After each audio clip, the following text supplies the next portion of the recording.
Hello student, good morning to all. क्यूज अभ्यास class 12 history week 21 27/11/2021 में आप सबका स्वागत है।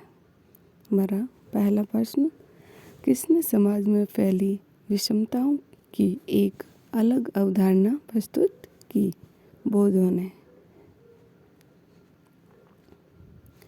कौन से ग्रंथ में वर्णित है कि प्रारंभ में मानव विकसित नहीं था?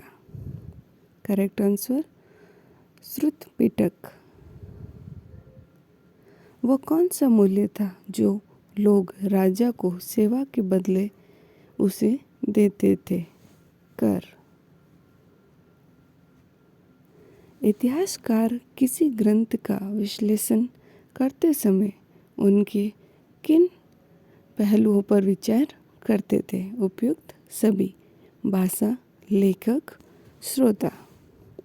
हमारा नेक्स्ट क्वेश्चन, वो कौन सा पहलू था जिस पर किसी ग्रंथ का दृष्टिकोण और विचार निर्भर होते थे? लेखक।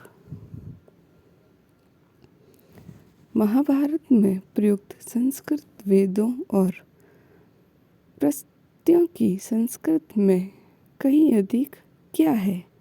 सरल है। इतिहासकारों ने महाभारत ग्रंथ की विषय वस्तु को कितने शीर्षकों में रखा है? 2 शीर्षकों में।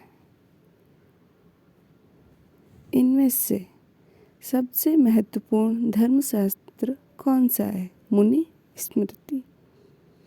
ओके फ्रेंड्स, तो ये था हमारा वीक 21 का हिस्ट्री के कुछ क्वेश्चन। अगर आपको ये वीडियो हेल्पफुल लगा हो तो please like, share and subscribe करें। Thank you for watching.